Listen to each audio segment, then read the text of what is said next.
The great poet John Donne once sermoned, "No man is an island."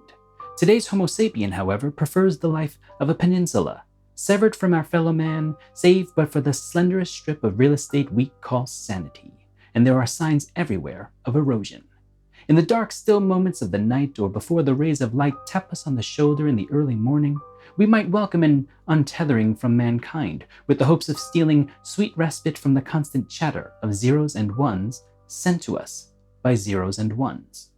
But what if we actually received our wish?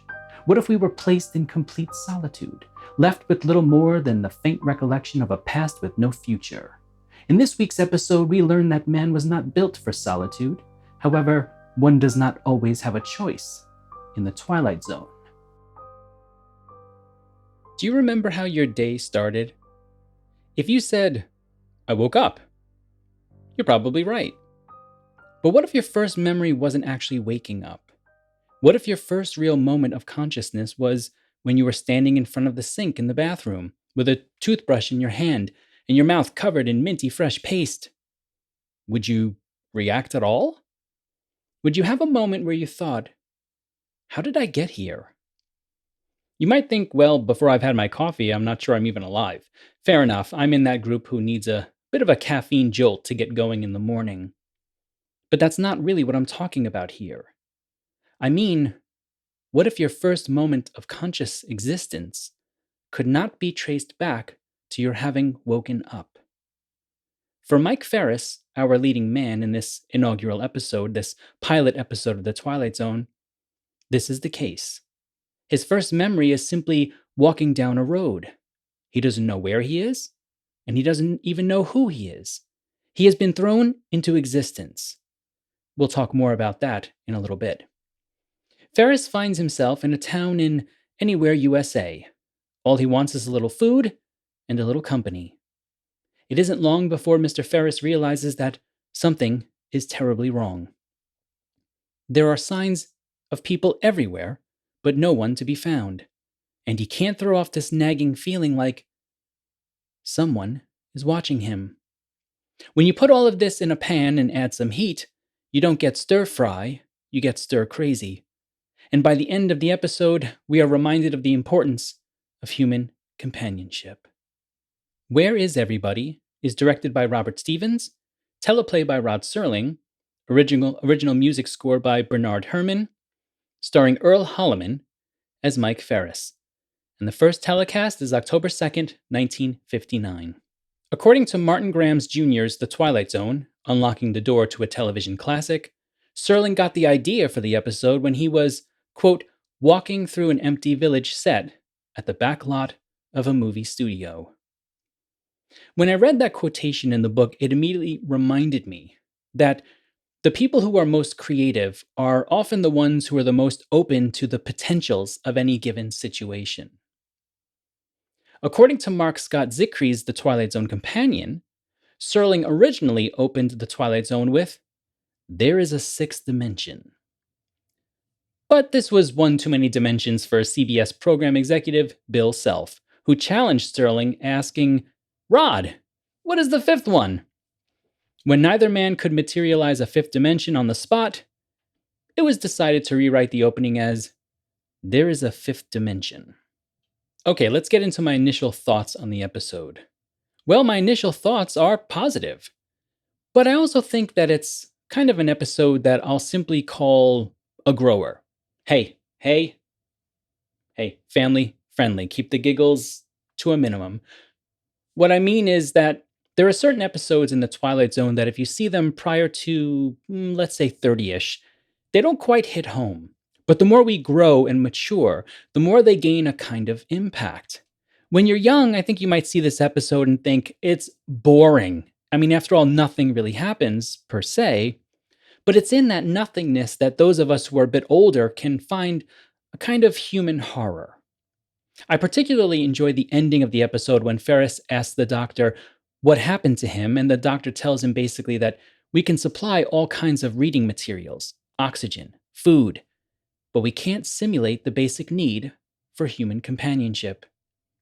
Today, it seems like we are moving ever more closer to a time when robots will provide us with a push of a button companion. I won't spoil it for those of you who have not seen it yet, but there is a fantastic episode of The Twilight Zone that really explores this theme, along with how we weigh crimes and punishments. I suppose I'm a bit of a romantic, and I'm sure I'll say it a few times over the course of this show, so why not start now with the first real episode? I'm very much worried about a future where humans look to robots for companionship. I know it might seem like a panacea or a way to push back against loneliness, something we're going to speak about again in just a minute, but I'm not 100% sure that our mushy human brains can actually handle such a relationship, or at least not on a mass level. But that's all I'm going to say about that for right now. All right, let's get into our questions. Question 1. If Mike Ferris had another human being with him, would it really make his situation any better? Ferris is battling a lot of forces in this episode, but at the forefront is this growing sense of isolation. Throughout the episode, he desperately wants another human being with him to share in the ridiculousness of the situation. This is something that comes rather naturally to us as humans. Have you ever seen a disgruntled patron at a store who isn't getting their way? What do they eventually start to do? Yeah, they kind of look around for anyone who will agree with them, for anyone who will recognize their plight and share in their moment of public suffering. Whether we like to admit it or not, we draw great strength from each other, which is what makes our current situation in the world all the more frightening. In 2023, the US Surgeon General Dr. Vivek H. Murthy issued an advisory, an official public statement, discussing an epidemic of loneliness across the United States. Now, to be fair, I think this loneliness extends beyond the United States. So for my international, listeners, you're not alone. Or, no, wait, you are alone. Wait, I don't know what the polite thing is to say here. Let's just keep listening together. This epidemic of loneliness seems to even transcend our ideas of Eastern and Western hemispheres. I'm told by my international students that it seems to be pretty much all over the place. The advisory has some stark statistics and concerning observations. What I'm about to read is a rather lengthy quote, but I think it serves an important purpose. The lack of social connection poses a significant risk for individual health and longevity. Loneliness and social isolation increase the risk for premature death by 26 and 29%, respectively. More broadly, lacking social connection can increase the risk for premature death as much as smoking up to 15 cigarettes a day. In addition, poor or insufficient social connection is associated with increased risk of disease, including a 29% increased risk of heart disease and a 32% increased risk of stroke. Furthermore, it is associated with increased risk for anxiety, depression, and dementia. End quote. I'm going to speak to the anxiety and depression part here a bit. There are different types of loneliness in the world. If we lose a spouse, we can certainly feel lonely. But that's not the same thing as being with a spouse or being with a bunch of people and feeling lonely. I think both of those scenarios can produce varying levels of depression, but death is something that we have dealt with since the beginning of life, and as horrible as it is, we have ways that we can deal with it that have been passed down to us through generations. Grieving, relying on friends and loved ones, and even reading and writing. But the kind of loneliness that comes from being with someone or with people seems to me to be a much more nuanced phenomenon, and in some ways, even more difficult than losing someone. And I think it's something that we are facing in kind of our modern civilization today. What makes Where Is Everybody such an interesting episode is the fact that there are signs of life all around him: food, sounds, things that showcase all of the ways we live as a community. If he were left on a planet where there were no other human beings, one could possibly train for such a situation and practice long periods of isolation. But if you're getting teased by the prospects of social interaction, I can understand how a man might lose his mind eventually. Therefore, there's a part of me that always wonders, what exactly are they testing here with this simulation? Mike Ferris's eventual breakdown is completely understandable, and I could see a fair share of people falling into the same patterns of depression and hopelessness and anxiety, perhaps even myself, given enough time. Ferris's reaction in this situation to me reads as normal. I would be far more concerned about someone who embraces the solitude and cares nothing for the signs of humanity, although that would be the ideal individual for this particular task. Let's jump into our second question. How does consciousness, his awareness of himself, add to Ferris's terror? When Ferris is talking to the female mannequin, he tells her, "When I woke up this morning, well, I didn't exactly wake up. I just found myself out on that road, walking." In that moment, he experiences a kind of Heideggerian horror, a clarity of his thrownness into existence. But it's worse because he can't sufficiently match the context with his existence, so he's trapped in a state of angst. It makes me wonder how much easier this whole experiment would be if they had simply made Mike wake up first in this simulated world. It might have led to a different outcome. Now, you've probably heard the phrase existential horror or existential angst before. This episode is probably one of the best examples of this concept that you might ever come across. The philosopher Heidegger was interested in the state of being and how we understand being. What he famously uncovered is that we are, for all intents and purposes, thrown into a state of being, as in, we have no say in where we are born or in the circumstances in which we exist. We are merely thrown into life, and we can't simply transcend the context of our being. It's something that will always be a part of us. Therefore, according to Heidegger, it's important for us to understand the relationship between our existence, the context of our existence, and if that's not enough, the fact that we will eventually die and our existence will end. Whenever I talk philosophy with my students, I always try to remind them to think about what is useful in it. What parts of it make you a better version of yourself? Don't be afraid to throw away the rest. Now, I want to be clear. It's not that I'm telling them to not value the other information. However, when you're young, and sometimes even when you're older, it can be difficult to compartmentalize information. The important thing is for young adults to try and figure out who they want to be. What kind of individual do they want to bring out into the world? I've had young college students come into my office and claim that they're nihilists. And after we lay out what nihilism actually is, the majority of those students just kind of smile and say, "Okay, maybe I'm not a nihilist." But I do have some who continue to claim that they are. That's all that I mean by don't be afraid to throw aside the information that leads you away from being the person that you want to be. That has to be the ultimate goal. Philosophy has to serve humanity and serve, in some sense, our understanding of ourselves. And why wouldn't we shoot for being the best version of ourselves that we want to be? Now, to be fair, I don't really grapple with Heidegger on a routine basis, but I would like to amplify and extend his idea of thrownness a bit and connect it to a problem that I see in today's society all over the place. I think we tend to suffer today from a hyperconscious awareness of being. What does that gobbledygook mean? Well, we're too much aware of our existence, too much aware of time moving, of cells dying, of days diminishing. This can create a kind of existential horror for people.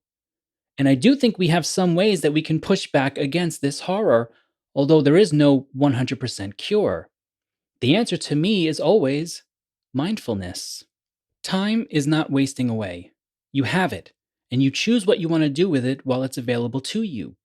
And when you have a moment of pure clarity to realize how special it truly is for you to be both alive and aware that you're alive, that is when you need to capitalize on it by doing something beautifully human. Seek out something that moves you, or seek out something that moves someone you love. I'll often tell my students, I have no idea how to make myself happy. That's the truth. When I'm feeling my worst, I usually try to make someone else feel better. My wife knows this. I'll buy her flowers sometimes and she'll say, "Thanks." She's always incredibly grateful for the thought. But she also knows me well enough to sometimes ask, "Are you feeling all right?" That, ladies and gentlemen, is the beauty of intimacy. So be mindful and be connected. Recognize the importance of maintaining contact with those you love and those who love you. Now, just to tie this all back to our episode, as Ferris's feeling of being watched continues to grow, so does his conscious awareness of his being. When he can't find anyone else to share in his experience, he realizes that he's it. He's the only animated object of flesh that can pull a subjective glare from outside eyes. And so, although the feeling of being watched connects with all of the doctors and servicemen who are, watching him in the simulation, there is also this sense that there is nowhere to hide, no other entities in the simulation to pull focus away from him. And that adds to the horror of the situation. Okay, so what were your moments of awe? The moments that moved you or prompted you to think more deeply about life? Right off the bat, I'm going to just mention the conversation again with the female mannequin. It made me think about various scenes from other movies and TV shows where people start to talk to inanimate objects. The two that always come to my mind are Will Smith in I Am Legend, right, where he's talking to mannequins as well. And of course, can you guess? A certain volleyball named Wilson from a movie about a man who is literally stranded on an island. Castaway with Tom Hanks. Now, look, I can openly say that if I thought I was stranded somewhere with little hope of being rescued, I would absolutely start talking to objects like right away as a method of maintaining my sanity. I'm talking about within like the first hour, I'd be like, hey, rock, what's going on? Palm tree, keep swaying. Look, maybe that's just me. I don't particularly think that's all that crazy. What do you think, Hewlett Packard? There's also this wonderfully eerie moment at the 6:44 mark where it's so quiet and Ferris is just looking around the town and he finally realizes, I'm in trouble. I was fortunate enough to go to the Massachusetts Museum of Modern Art where they had an exhibit that was a completely dead soundstage, and it was spooky. If you just sit still for a moment where you are, you might think that, well, that's silence, right? But there's silence, and then there's the complete absence of sound. It's weird. If you ever get the chance to check that out, I highly recommend it. Another thing that kind of moved me in a rather eerie way is when he gets trapped momentarily in the phone booth. And then again later on, when Ferris is in the police station and the jail cell door almost closes on him. Oh my God, could you imagine? Could you imagine getting trapped within a trap? At least before you have the freedom to explore the nothingness, right? To utilize the space. But to further constrict your ability to feed your mind with new information, that's just an absolute death sentence for me. I'm done. I'm tapping out. That's it. Finally, that evolutionary feeling that something is watching us. It's like a remnant of the days when we were very much aware that we are prey as much as predators. At the end, when Ferris just keeps screaming that someone is like watching me, kind of thing, you can't help but feel a bit startled because I think most of us have felt that at least once in our lives, and it can be quite unnerving. I think I'll just leave those there as my moments, but make sure to tell me yours as well. Now, in terms of the ranking for the episode, remember we're doing kind of tiers. So you've got upper tier, middle tier, lower tier, but we've got grades in between those as well. Upper tier, upper middle tier, upper lower tier. For this episode, I would actually rank it as middle upper tier, just outside of the upper lower tier, I think. It's an incredibly strong episode, and I'm not sure you could have asked for, much better in terms of a pilot episode for a show as well. The acting is great, the anxiety is wonderful. It's so palpable, in many ways. And so I of course really enjoy this episode a lot. I absolutely do. It just falls out of the upper tier for me. But again, I'll be curious to see what you think. Well, you can always go to the website, thekeyofImagination.com. If you click on this episode, you'll see the Google form there where you can kind of give your thoughts and give your ranking as well. And I absolutely encourage you to do so because I'm actually quite interested to see how many people did put it in that upper tier. I'm not sure there would be many people who'd put it in the lower tier, honestly, but in the upper tier, I am curious to see if there were that many people who did that. Our next episode is One for the Angels. And I've got your 3 questions for you here, but keep in mind again, spoilers sometimes get added into the questions by accident. So if you need to come back to them, go ahead and watch the episode and then come back to get the questions, or you can go to the website to see the questions as well. Question 1. Do you think the angel of death always knows what's going to happen in the end? In other words, is he simply pantomiming this whole thing for the benefit of Bookman? Question 2. Does Bookman's reaction to death, either the concept or the character, represent how most people think about it? Or does he have kind of a unique view here? And finally, what are your moments of awe for the episode? What moves you emotionally or prompts you to think more deeply? Now, I've got the skeletal structure for the website up and running. It's not completely finished. That might take some time to tweak, based on the needs of the show and some of the feedback that I get from you as well. However, you can head over to thekeyofImagination.com and continue our conversation. You can navigate to the Where Is Everybody episode and give your ranking, which I'm quite curious about, as I mentioned before. You'll also find contact information for getting in touch with me.